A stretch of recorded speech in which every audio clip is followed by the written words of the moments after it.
Good morning and welcome to Varthamanam. ഇന്നത്തെ പ്രധാനപ്പെട്ട പത്രവാർത്തകൾ. യോഗാഭ്യാസത്തിൻ്റെ ബഹളമൊക്കെ ഇന്നലെ കഴിഞ്ഞു. ഇന്നലെയായിരുന്നു അതിൻ്റെ അന്തർദേശീയമായ ദിനാചരണം. ആ ദിനാചരണത്തിലൂടെ രാജ്പഥ് യോഗ്പഥായി മാറി എന്നത് സത്യം. അത് ഒരു നല്ല കാര്യമായി മാറിയെങ്കിൽ അതേ സംബന്ധിച്ച ബഹളങ്ങളെ സ്വാഭാവികതയിൽ അവസാനിക്കുമായിരുന്നുവെങ്കിൽ ഇന്ന് ഇങ്ങനെ ഒരു ചർച്ച ആവശ്യമായി വരുമായിരുന്നില്ല. അതിന് തൊട്ടുപിറകെ വിവാദവും ആരംഭിച്ചു. വിവാദത്തിൻ്റെ ആദ്യ വെടി പൊട്ടിച്ചത് RSSകാരൻ കൂടിയായ BJPയുടെ നേതാവാണ്. ആദ്യ വെടി പൊട്ടിയെങ്കിലും ഇന്നലെ RSS ചില വിഭാഗങ്ങളെ കുറ്റപ്പെടുത്തിക്കൊണ്ട് രംഗത്ത് വന്നെങ്കിലും വളരെ വൈകാതെ അതൊരു പൊയ്വെടിയാണ് എന്ന് തിരിയുകയും ഉന്നയിച്ച ആക്ഷേപം പിൻവലിക്കാൻ അവർ നിർബന്ധിതരാകുകയും ചെയ്തു. RSSകാരൻ കൂടിയായ BJP ജനറൽ സെക്രട്ടറി ആയിരുന്നു ആദ്യ ട്വീറ്റ്. രാം മാധവ് എന്നാണ് അദ്ദേഹത്തിൻ്റെ പേര്. അദ്ദേഹത്തിൻ്റെ ആക്ഷേപം ഇങ്ങനെയായിരുന്നു: Indian vice president Hameed Ansari yoga ദിനത്തോട് സഹകരിച്ചില്ല. രാജ്യസഭാ TV, രാജ്യസഭയുടെ അധിപൻ വൈസ് പ്രസിഡൻ്റാണ് എന്ന കാര്യം പറയേണ്ടതില്ലല്ലോ. രാജ്യസഭാ TV പ്രതീക്ഷിച്ചത് മാതിരി ആ പ്രകടനം കൊണ്ടാടിയതുമില്ല. ഈ അർത്ഥത്തിലുള്ള രണ്ടാക്ഷേപങ്ങളാണ് രാം മാധവ് എന്ന RSSകാരൻ മുന്നോട്ട് വെച്ചത് അദ്ദേഹത്തിൻ്റെ ട്വിറ്ററിലൂടെ. എന്നാൽ അൻസാരി ഒരു ന്യൂനപക്ഷ സമുദായ അംഗമാണ്. അതുകൊണ്ട് തന്നെ RSSകാരൻ്റെ പൂച്ച് പുറത്തു ചാടുകയും ചെയ്തു. പക്ഷേ യാഥാർത്ഥ്യം അതൊന്നുമായിരുന്നില്ല. അൻസാരിക്ക് നിസ്സഹകരിക്കണമെന്ന് നിർബന്ധമൊന്നും ഉണ്ടായിരുന്നില്ല. വൈസ് പ്രസിഡന്റ് എന്ന നിലയ്ക്ക് അദ്ദേഹത്തിന് ലഭിക്കേണ്ട ഭരണഘടനാപരമായ ഒരു ക്ഷണമുണ്ട്. ആ ക്ഷണപത്രിക ഔദ്യോഗികമായി അദ്ദേഹത്തിൻ്റെ ഓഫീസിൽ എത്തിച്ചേർന്നില്ല. എത്തിച്ചേരാത്ത കാര്യത്തിന് പോകാനാകില്ല. വിളിക്കാത്ത കല്യാണത്തിന് ചെല്ലണമെന്നാണ് ഫലത്തിൽ രാം മാധവ് അൻസാരിയോട് ആവശ്യപ്പെട്ടത്. അങ്ങനെ തെറ്റുപറ്റി എന്ന തിരിച്ചറിവിൽ അദ്ദേഹം മാപ്പ് പറയുകയും ചെയ്തു. ആ പഴയ ട്വീറ്റ് പിൻവലിക്കുകയും ചെയ്തു. നാറിപ്പോയി RSS ഈ സംഭവത്തിലൂടെ. ആ വാർത്ത ദി ന്യൂ ഇന്ത്യൻ എക്സ്പ്രസ് ഒന്നാമത്തെ വാർത്തയാക്കി തരുന്നു. Government says sorry to vice president Ansari for Ram Madhav tweets. സർക്കാരിന് മറുപടി പറയേണ്ടി വന്നു, മാപ്പ് പറയേണ്ടി വന്നു എന്നാണ് ഈ വാർത്ത നമ്മോട് പറയുന്നത്. മലയാള മനോരമയുടെ ഉൾപേജും ഈ വാർത്ത നമുക്ക് തന്നിട്ടുണ്ട്. വർത്തമാനം പുറമാണ് വാർത്ത തന്നിരിക്കുന്നത്. യോഗ ഉപരാഷ്ട്രപതിയുടെ അസാന്നിധ്യം വിവാദമായി, സർക്കാർ മാപ്പ് പറഞ്ഞു. ഫിറോസ് അലി ദില്ലിയിൽ നിന്ന് റിപ്പോർട്ട് ചെയ്യുന്നത് ഇപ്രകാരം: രാജ്യാന്തര യോഗാ ദിനാഘോഷത്തിൽ ഉപരാഷ്ട്രപതി ഹമീദ് അൻസാരിയുടെ അസാന്നിധ്യത്തെ വിമർശിച്ച് BJP general secretary Ram Madhav നടത്തിയ പരാമർശം രാഷ്ട്രീയ വിവാദമായതിന് പിന്നാലെ കേന്ദ്ര സർക്കാർ മാപ്പ് പറഞ്ഞ് തടി തപ്പി എന്നാണ് ഈ കാര്യവുമായി ബന്ധിപ്പിച്ച വാർത്ത മനോരമയിലൂടെ നമ്മെ തേടിയെത്തുന്നത്.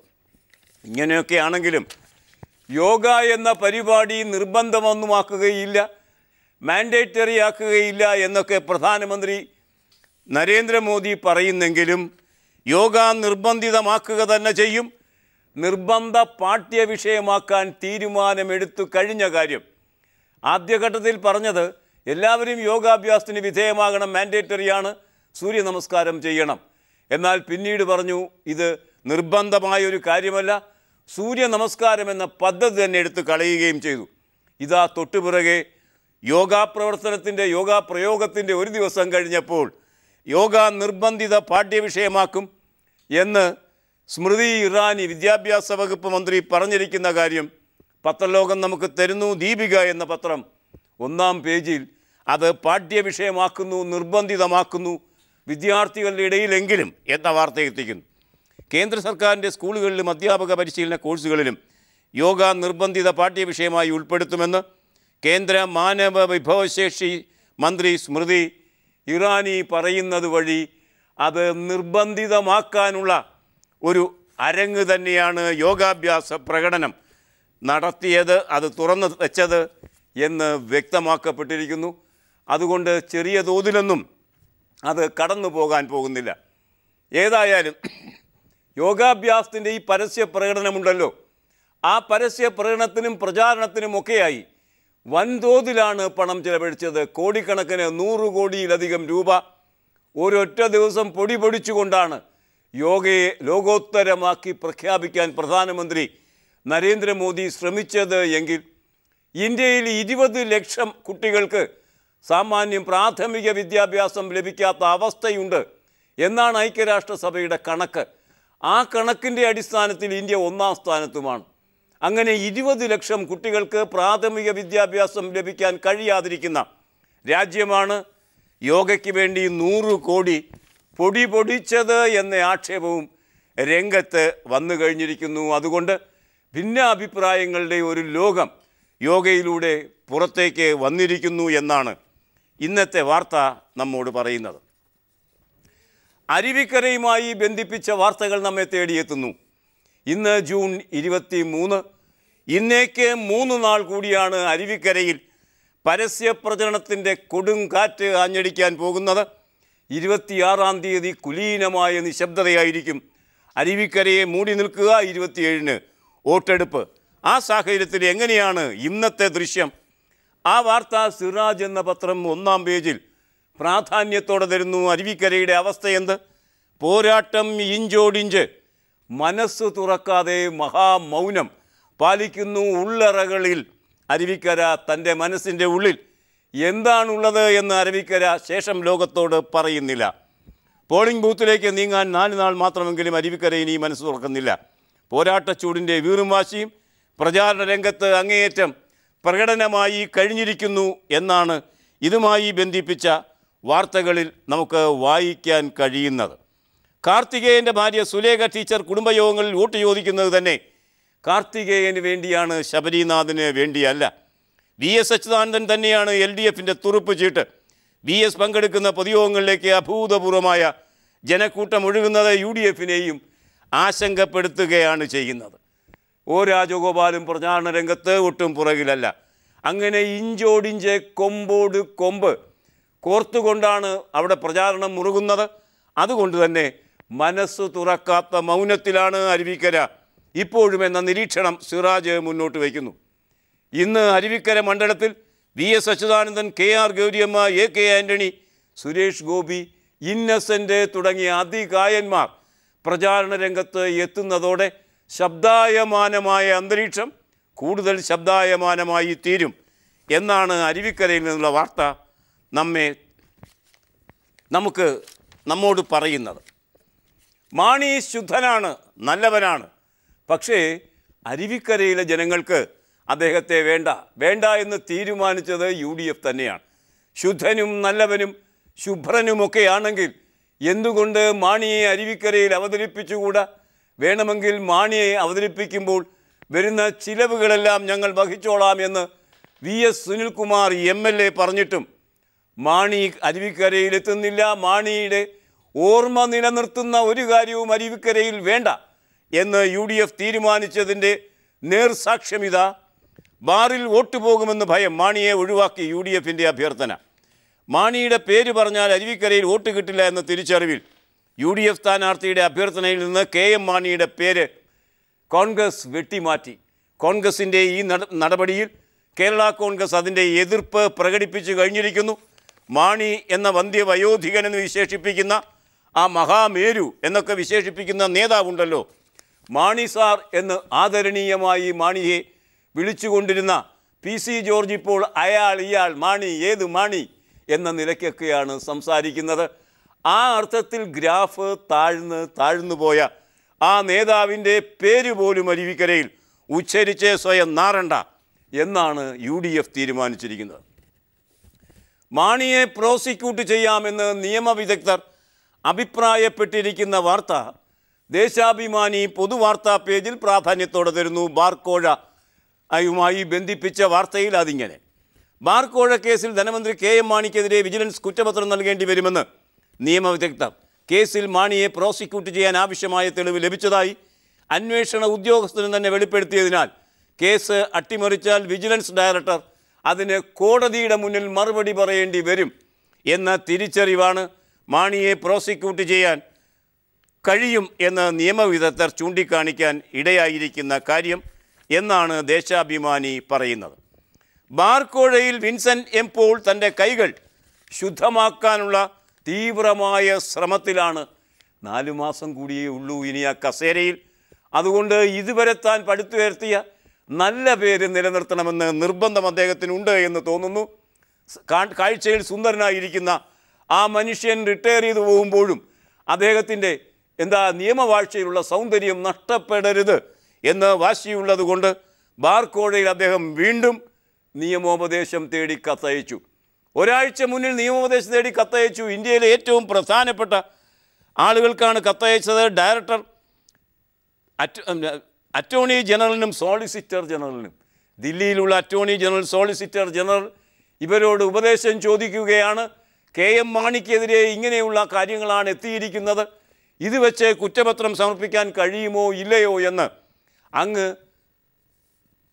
ഏതായാലും ഞങ്ങളെ ഉപദേശിക്കണം എന്നാണ് വിൻസെൻ്റ് പോൾ ആവശ്യപ്പെട്ടത്. എങ്കിൽ ഉപദേശിക്കാനൊന്നും ആരും മിനക്കെട്ടില്ല, മറുപടി പോലും അവർ അയച്ചില്ല. ഒരാഴ്ച കഴിഞ്ഞ് വീണ്ടും ആ കത്തിന് ഒരു ആവർത്തനമുണ്ടായി. ബാർക്കോഴ വീണ്ടും നിയമോപദേശം തേടി കത്തയച്ചു. മന്ത്രി KM മാണിക്കെതിരായ ബാർക്കോഴ കേസിൽ നിയമോപദേശം തേടി വിജിലൻസ് ഡയറക്ടർ രണ്ടാമതും കത്തയച്ചു. കോഴ ആരോപണവുമായി ബന്ധപ്പെട്ട ധനമന്ത്രിക്കെതിരെ അന്വേഷണ ഉദ്യോഗസ്ഥൻ സമർപ്പിച്ച റിപ്പോർട്ടിൽ അഴിമതി നിരോധന നിയമത്തിലെ 7, 13 വകുപ്പുകൾ പ്രകാരം ആരോപണം നിലനിൽക്കുമോ എന്ന വിഷയത്തിലാണ് വിജിലൻസ് ഡയറക്ടർ അറ്റോർണി ജനറലിൻ്റെയും സോളിസിറ്റർ ജനറലിൻ്റെയും ഉപദേശം തേടിയത്. അവർക്കൊക്കെ വേറെ പണിയുണ്ട്, അതുകൊണ്ട് തന്നെ അവർ മറുപടി അയച്ചില്ല. ഇനി മറുപടി അയച്ചു എന്ന് കരുതുക, ആ മറുപടി ഉമ്മൻചാണ്ടിക്ക് ഇഷ്ടപ്പെടാത്തതാണ് എന്ന് കരുതുക, അപ്പോഴും സാധ്യതയുണ്ട്. ലോകകോടതിയുണ്ടല്ലോ, ലോകകോടതിയിൽ മഹാവിരുദ്ധന്മാരുണ്ടാകും. അവരുടെ അഭിപ്രായത്തിന് വേണ്ടിയും ആ അഭിപ്രായം വന്നില്ലെങ്കിൽ വീണ്ടും വീണ്ടും റിമൈൻഡർ അയക്കുന്നതിന് വേണ്ടിയും ഉള്ള സമയം ഏതായാലും വിൻസെൻ്റ് പോൾ എന്ന സുന്ദരനായ ഓഫീസർക്ക് 4 മാസം കൊണ്ട് ലഭിക്കുമെന്ന് നമുക്ക് പ്രതീക്ഷിക്കാം. അങ്ങനെയൊക്കെയാണ് ബാർക്കോഴയുടെ സഞ്ചാര രീതിപത്രങ്ങൾ പറയുന്നത് മാതിരിയാണെങ്കിൽ. ബാർക്കോഴയുടെ കേസിൽ വിജിലൻസ് ലോകായുക്തയ്ക്ക് റിപ്പോർട്ട് നൽകിക്കഴിഞ്ഞിരിക്കുന്നു. കേസിൻ്റെ അന്വേഷണ വഴിയുടെ ഏറ്റവും പുതിയ മുഖമെന്ത് ഈ കത്തയച്ചത് വരെയുള്ള കാര്യമായിരിക്കും വിൻസെൻ്റ് പോൾ റിപ്പോർട്ടിൽ പറഞ്ഞിട്ടുണ്ടാവുക. ആ വാർത്ത മാതൃഭൂമി വാർത്തകൾ പുറത്ത് നമുക്ക് ലഭിക്കുന്നു. ബാർക്കോഴ വിജിലൻസ് ലോകായുക്തയ്ക്ക് റിപ്പോർട്ട് നൽകി. ബാർക്കോഴയിൽ വിജിലൻസിൻ്റെ അടിയന്തര അന്വേഷണ റിപ്പോർട്ട് ലോകായുക്തയ്ക്ക് സമർപ്പിച്ചു. റിപ്പോർട്ട് ലോകായുക്ത 30-ാം തീയതി പരിഗണിക്കുമെന്ന് പറയുമ്പോൾ അരുവിക്കരയുടെ കടമ്പ കടന്നതിന് ശേഷമാണ് റിപ്പോർട്ടിൻ്റെ എന്തെങ്കിലും ഒരു പ്രകാശനം സാമാന്യം പാവപ്പെട്ട ജനങ്ങൾക്ക്, നികുതിദായകർക്ക് ലഭിക്കാൻ പോകുന്നത് എന്ന് വ്യക്തമാക്കുന്നു ഈ വാർത്ത.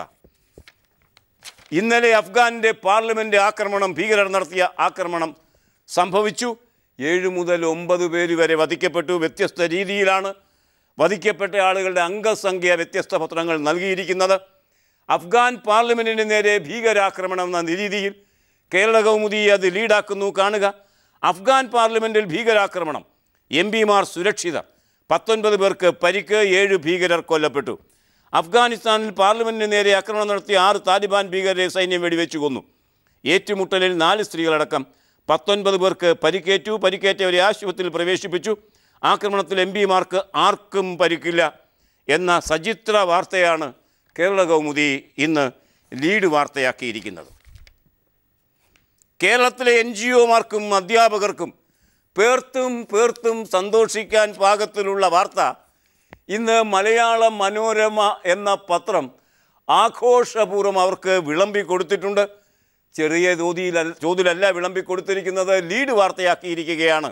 കാരണം ശമ്പള കമ്മീഷനിൽ ഒളിഞ്ഞിരിക്കുന്ന രഹസ്യങ്ങൾ എന്ത് എന്ന് മനോരമ ശമ്പള കമ്മീഷൻ്റെ റിപ്പോർട്ട് 30-ാം തീയതി അവതരിപ്പിക്കാനിരിക്കെ 23-ാം തീയതി തന്നെ അതിൻ്റെ പ്രധാനപ്പെട്ട ഉള്ളടക്കം മലയാള മനോരമ ലീഡ് വാർത്തയിലൂടെ തന്നിരിക്കുന്നു. കുറഞ്ഞ ശമ്പളം 16,000 രൂപ. ശമ്പള കമ്മീഷൻ്റെ പരിഗണനയിലുള്ള കുറഞ്ഞ ശമ്പളം 16,000 രൂപ. ഏറ്റവും ഉയർന്നത് 1 ലക്ഷം വാരിക്കോരി കൊടുത്തിരിക്കുകയാണ് എന്ന് തോന്നും. സർക്കാർ ജീവനക്കാർക്ക് കുറഞ്ഞ ശമ്പളം 16,000 രൂപയും ഉയർന്ന ശമ്പളം 1 ലക്ഷം രൂപയും ശുപാർശ ചെയ്യുന്ന റിപ്പോർട്ടാകും പുതിയ ശമ്പള കമ്മീഷൻ ശുപാർശ ചെയ്യുക എന്ന് സൂചന. ഇപ്പോൾ ലഭിക്കുന്ന 80% ക്ഷാമബത്ത ശമ്പളത്തിൽ ലയിപ്പിക്കുമ്പോൾ വർധനവ് 13% വരും. കഴിഞ്ഞ ശമ്പള പരിഷ്കരണ വർധനവ് 12%, 1% കൂടുതലാണ് ഇത്തവണ വർധനവ് എന്ന് പറയുന്നു. കഴിഞ്ഞ ശമ്പള കമ്മീഷൻ ശുപാർശ ചെയ്ത കുറഞ്ഞ ശമ്പളം 8,500 രൂപയും കൂടിയ ശമ്പളം 59,840 രൂപയുമായിരുന്നു. ഇത് നടപ്പാക്കിയപ്പോൾ അധിക ബാധ്യത 3,000 കോടി രൂപയായിരുന്നു. സർക്കാരിൻ്റെ മൊത്തം റവന്യൂ വരുമാനത്തിൻ്റെ ശരാശരി 75% ശമ്പളവും പെൻഷനും ചേർത്ത് ഇപ്പോൾ ചിലവാക്കുന്നത്. ആ സാഹചര്യത്തിൽ സർക്കാരിൻ്റെ ചിലവിൻ്റെ വകുപ്പിലേക്ക് കോടികൾ ഒഴുക്കിക്കളയേണ്ട പുതിയ ശമ്പള പരിഷ്കാരത്തിൻ്റെ ആദ്യ സ്ഫുലിംഗങ്ങൾ ഇന്ന് മലയാള മനോരമ ലീഡ് വാർത്തയിലൂടെ തന്നിരിക്കുന്നു. സന്തോഷിക്കാം NGOമാർക്കും അധ്യാപകർക്കും. UP-യിൽ ഒരു പത്രപ്രവർത്തകനെ ചുട്ടുകൊന്ന വാർത്ത ദിവസങ്ങൾക്ക് മുമ്പ് വന്നിരുന്നു. അതുമായി ബന്ധിപ്പിച്ചൊരു തുടർ വാർത്ത ഇന്ന് തേജസ് എന്ന പത്രം 1-ാം പേജിൽ തരുന്നു. കാണുക. പത്രപ്രവർത്തകനെ ചുട്ടുകൊന്ന കേസ് സർക്കാരുകൾക്ക് നോട്ടീസ്. സുപ്രീം കോടതി ഇടപെട്ടിരിക്കുന്നു. ഉത്തർപ്രദേശിലെ ഷാജഹാൻപൂരിൽ പത്രപ്രവർത്തകനെ ചുട്ടുകൊന്ന സംഭവത്തിൽ കേന്ദ്ര സംസ്ഥാന സർക്കാരുകൾക്ക് സുപ്രീം കോടതി നോട്ടീസ് അയച്ചു. അന്വേഷണം ആരംഭിച്ചിരിക്കുന്നു ആ സംഭവവുമായി ബന്ധിപ്പിച്ച് എന്നാണ് ഈ വാർത്ത നമ്മോട് പറയുന്നത്. രമേശ് ചെന്നിത്തല മന്ത്രിയായി അവരോധിക്കപ്പെട്ടതിന് തൊട്ടുപിറകെ കുബേര എന്നൊരു പരിപാടി നടത്തിയിരുന്നു. അനധികൃതമായി പലിശ പിരിക്കുന്ന ആളുകളെ കേസിൽപ്പെടുത്തുന്നതിന് വേണ്ടിയും അത് പ്രത്യേക രീതിയിൽ അന്വേഷിക്കുന്നതിന് വേണ്ടിയുമുള്ള ഒരു സംവിധാനമായിരുന്നു രമേശ് ചെന്നിത്തല ഏർപ്പെടുത്തിയ കുബേര. അതിൻ്റെ അലകളൊക്കെ ആറിത്തണുത്തിരിക്കുന്ന സമയത്താണ് ഒരു അധ്യാപകൻ ആലപ്പുഴയിൽ വട്ടിപ്പലിശക്കാരുടെ ആക്രമണം സഹിക്കാൻ കഴിയാതെ ആത്മഹത്യ ചെയ്യേണ്ട ഗതികേട് സംഭവിച്ചത്. ഇന്ന് മാധ്യമത്തിൻ്റെ ലീഡ് വാർത്ത കാണുക. ഓപ്പറേഷൻ കുബേര 2-ാം ഘട്ടം വരുന്നു. കൊള്ളപ്പലിശയ്ക്ക് കടിഞ്ഞാണിടാണ് വരുന്നത് എന്ന് മാധ്യമം നിരീക്ഷിക്കുന്നു. അനധികൃത ചിട്ടി കമ്പനികൾ പൂട്ടിക്കും. ആലപ്പുഴയിൽ റിട്ടയർഡ് സർക്കാർ ഉദ്യോഗസ്ഥൻ ബ്ലേഡ് മാഫിയയുടെ ഭീഷണിയെ തുടർന്ന് ആത്മഹത്യ ചെയ്ത സാഹചര്യത്തിൽ ഓപ്പറേഷൻ കുബേര 2-ാം ഘട്ടം ആരംഭിക്കാൻ തീരുമാനം. ഇതിൻ്റെ ഭാഗമായി അനധികൃത ചിട്ടി സ്ഥാപനങ്ങൾ പൂട്ടിക്കും. പദ്ധതിയുടെ കാര്യക്ഷമമായ നടത്തിപ്പിന് പോലീസ് ആസ്ഥാനം ഭരണവിഭാഗം ADGP അരുൺകുമാർ സിൻഹയുടെ നേതൃത്വത്തിൽ പ്രത്യേക ദൗത്യ സംഘം രൂപീകരിച്ചു ഇതിനായി എന്നാണ് ഈ വാർത്ത നമ്മോട് പറയുന്നത്. തദ്ദേശ സ്വയംഭരണ സ്ഥാപനങ്ങളിലേക്കുള്ള തെരഞ്ഞെടുപ്പ് തീയതി പ്രഖ്യാപിച്ചില്ലെങ്കിലും ഒക്ടോബറിൽ അത് നടക്കും എന്ന് ഉറപ്പായിരിക്കുന്നു. ആ വാർത്തയും മാധ്യമം 1-ാം പേജിൽ തരുന്നു. തദ്ദേശ തെരഞ്ഞെടുപ്പ് ഒക്ടോബറിൽ. സംസ്ഥാനത്ത് തദ്ദേശ സ്വയംഭരണ സ്ഥാപനങ്ങളിലേക്കുള്ള തെരഞ്ഞെടുപ്പ് ഒക്ടോബറിൽ നടത്തുമെന്ന് സംസ്ഥാന തെരഞ്ഞെടുപ്പ് കമ്മീഷണർ K. ശശിധരൻ നായർ തീയതി പിന്നീട് പ്രഖ്യാപിക്കും. ജൂലൈ അവസാനത്തോടെ വാർഡുകളുടെ വിഭജനം പൂർത്തീകരിക്കും. ഒരു പുതിയ പൊതു തെരഞ്ഞെടുപ്പിലേക്ക് കേരളം സഞ്ചരിക്കുന്നു എന്നാണ് ഈ വാർത്ത നമ്മോട് പറയുന്നത്. ലളിത് മോദി എന്ന പഴയ ക്രിക്കറ്റ് മേധാവി 1700 കോടി രൂപയാണ് കട്ടുമുടിച്ചത് എന്ന് കരുതപ്പെടുന്നയാൾ അതിൽ 700 കോടി രൂപ എവിടെ ഒളിപ്പിച്ചു വച്ചിരിക്കുന്നു എന്ന് ഇപ്പോഴും അറിയാത്തയാൾ, ബ്രിട്ടനിൽ അഭയം തേടി ഇന്ത്യൻ സർക്കാരിനെയും അന്വേഷണത്തെയും പറ്റിക്കുന്നയാൾ, ഇങ്ങനെ ഒരാളെയാണ് ഇന്ത്യയിലെ പ്രധാനപ്പെട്ട 2 BJP നേതാക്കൾ സംരക്ഷിച്ചു കൊണ്ടിരുന്നത്. വിദേശകാര്യ വകുപ്പ് മന്ത്രി സുഷമ സ്വരാജ്, അതുമാതിരി തന്നെ ഇപ്പോൾ മുഖ്യമന്ത്രിയായിരിക്കുന്ന വസുന്ധര രാജെ സിന്ധ്യ, രാജസ്ഥാൻ മുഖ്യമന്ത്രിയാണ്. ഇരുവരും BJPയുടെ ഉന്നതരായ നേതാക്കളാണ്. നേതാക്കളുടെ ജോലി ലളിത് മോഡി എന്ന ആരോപിതനായ ആളെ സംരക്ഷിക്കുക എന്നതായിരുന്നു. ഏതായാലും ഈ സംഭവഗതികൾ പുറത്തു വന്നിട്ടും പ്രധാനമന്ത്രി നരേന്ദ്രമോദി മഹാമൗനത്തിൽ തന്നെയാണ്. ഇതേ സംബന്ധിച്ച് കമ എന്നൊരക്ഷരം ഇതുവരെ അദ്ദേഹത്തിൻ്റെ വായിൽ നിന്ന് വന്നിട്ടില്ല. ഇന്ന് ദേശാഭിമാനി പത്രം കാണുക. തട്ടിപ്പിൽ ജെയ്റ്റ്ലിക്കും പങ്ക് എന്ന് പറയുന്നത് സാക്ഷാൽ ലളിത് മോദി തന്നെയാണ്. ലളിത് മോദിയുടെ ആ പറച്ചിൽ, ആരോപണങ്ങൾ ദേശാഭിമാനി ലീഡ് വാർത്തയിലൂടെ പറയുന്നു. N. ശ്രീനിവാസനെ സംരക്ഷിക്കുന്നു ജെയ്റ്റ്ലി. പുറമേക്ക് മാത്രം BJP, ഉള്ളിൽ അദ്ദേഹം കോൺഗ്രസ് ഏജൻ്റാണ്. തന്നെ നാടുകടത്താൻ ശ്രമിച്ചത് ജെയ്റ്റ്ലിയാണ്. ലളിത് മോദിയെ പിന്തുണച്ച് കീർത്തി ആസാദ് പ്രതികരിക്കാനില്ല എന്ന് ജെയ്റ്റ്ലി. വസുന്ധരയെ BJP സംരക്ഷിക്കുമെന്ന് ഗഡ്കരി. ഈ അർത്ഥത്തിൽ നരേന്ദ്രമോദിയുടെ ഏറ്റവും അടുത്തയാളെന്നറിയപ്പെടുന്ന ജെയ്റ്റ്ലി, രണ്ടാമനെന്നറിയപ്പെടുന്ന ജെയ്റ്റ്ലി ഇപ്പോൾ പ്രതിക്കൂട്ടിലേക്ക് സഞ്ചരിക്കുന്നു. അതുകൊണ്ടാണ് മഹാമൗനത്തിൽ അഭയം തേടിയത് നമ്മുടെ മഹാപ്രധാനമന്ത്രി എന്നാണ് ദേശാഭിമാനി നിരീക്ഷിക്കുന്നത്. വാർത്തയുടെ വിശദാംശങ്ങൾ ഇപ്രകാരം. ധനമന്ത്രിയും BJP നേതാവുമായ അരുൺ ജെയ്റ്റ്ലിക്കെതിരെ ഗുരുതര ആരോപണങ്ങളുമായി ലളിത് മോഡി രംഗത്ത്. ദില്ലി ക്രിക്കറ്റ് അസോസിയേഷനുമായി ബന്ധപ്പെട്ട സാമ്പത്തിക ക്രമക്കേടുകളിൽ ജെയ്റ്റ്ലിക്ക് പങ്കുണ്ട് എന്ന് ലളിത് മോഡി ട്വിറ്ററിൽ പറഞ്ഞു. കോടതികളും അന്വേഷണ ഏജൻസികളും കുറ്റക്കാരനെന്ന് കണ്ടെത്തിയ BCCI മുൻ അധ്യക്ഷൻ N. ശ്രീനിവാസനെ സംരക്ഷിക്കുന്നത് ജെയ്റ്റ്ലിയാണ്. പുറമേക്ക് മാത്രം BJP നേതാവായ ജെയ്റ്റ്ലി യഥാർത്ഥത്തിൽ ഒരു കോൺഗ്രസ് ഏജൻ്റാണ്. ധൈര്യമുണ്ടെങ്കിൽ ജെയ്റ്റ്ലി വീട്ടിലേതുൾപ്പെടെയുള്ള ഫോൺ സംഭാഷണങ്ങൾ പുറത്തുവിടാൻ തയ്യാറാകണം. ശ്രീനിവാസനുമായുള്ള ജെയ്റ്റ്ലിയുടെ അവിഹിത ഇടപാടുകൾ മുഴുവൻ അതോടെ പുറത്തു വരും എന്ന് പറയുമ്പോൾ കൃത്യമായും കുറ്റാരോപണത്തിൻ്റെ വിരലാണ് ലളിത് മോഡി ജെയ്റ്റ്ലിക്ക് നേരെ നീട്ടുന്നത്, ചൂണ്ടിപ്പിടിക്കുന്നത്. സത്യത്തിൽ അത് എത്തി നിൽക്കാൻ പോകുന്നത് പ്രധാനമന്ത്രിയിൽ തന്നെയായിരിക്കും എന്ന നിരീക്ഷണം പറയാതെ പറയുന്നു ദേശാഭിമാനിയുടെ ഈ ലീഡ് വാർത്ത. ആലപ്പുഴയിൽ ഒരു അർബുദ രോഗി മരിച്ചു. ആശുപത്രിയിലെ ചികിത്സാ മേശയിൽ നിന്ന് വീണാണ് അദ്ദേഹത്തിന് മരണം സംഭവിച്ചത്. ഇതം പ്രഥമമായാണ് ഇത്തരം ഒരു മരണം കേരളത്തിൽ സംഭവിക്കുന്നത്. അതുകൊണ്ട് തന്നെ ആ വാർത്ത വൻതോതിൽ എല്ലാ പത്രങ്ങളും റിപ്പോർട്ട് ചെയ്തിരിക്കുന്നു. ബഹുജനങ്ങൾ പ്രതിഷേധിച്ച് രംഗത്ത് വന്നിരിക്കുന്നു. DYFIയുടെ പ്രതിഷേധം നടന്നു കഴിഞ്ഞിരിക്കുന്നു. ആ സാഹചര്യത്തിൽ മാതൃഭൂമി വാർത്തയും വീക്ഷണവും പേജിൽ സൈത്രമായി ആ വാർത്ത തരുന്നത് കാണുക. അർബുദ രോഗി റേഡിയേഷൻ മേശയിൽ നിന്ന് വീണ് മരിച്ചു. റേഡിയേഷൻ മേശയിൽ നിന്ന് തലയടിച്ച് വീണ് അർബുദ രോഗി ദാരുണമായി മരിച്ചു. ആലപ്പുഴ മെഡിക്കൽ കോളേജ് ആശുപത്രിയിലെ റേഡിയോ തെറാപ്പി വിഭാഗത്തിലെ കൊബാൾട്ട് മുറിയിലാണ് സംഭവം. അതേ സംബന്ധിച്ച് അന്വേഷണം നടക്കുന്നു. റിപ്പോർട്ട് എത്രയും വേഗം തരണമെന്ന് ആവശ്യപ്പെട്ടിരിക്കുന്നു വകുപ്പ് തല മന്ത്രി തന്നെ. ഇനി ഇന്നത്തെ മുഖലേഖനങ്ങൾ.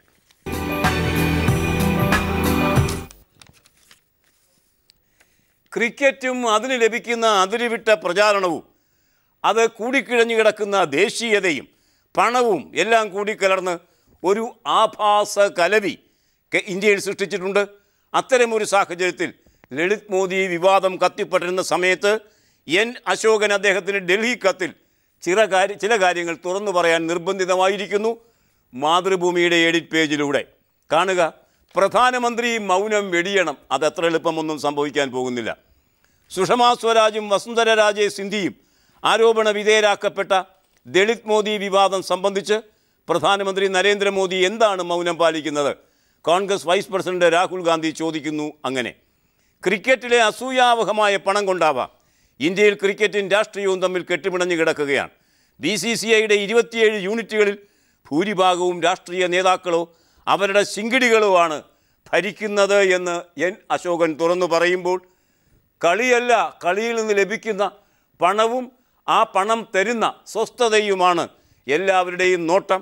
അതുകൊണ്ട് രാഷ്ട്രീയക്കാർ വരിഞ്ഞു മുറുകിയിരിക്കുന്നു നമ്മുടെ കൊച്ചുപെട്ടിയിൽ കാണുന്ന ക്രിക്കറ്റിനെ എന്ന് അശോകൻ ഈ ലേഖനത്തിലൂടെ നമ്മെ പേർത്തും ഓർമ്മിപ്പിക്കുന്നു. ഇനി ഇന്നത്തെ കാർട്ടൂൺ.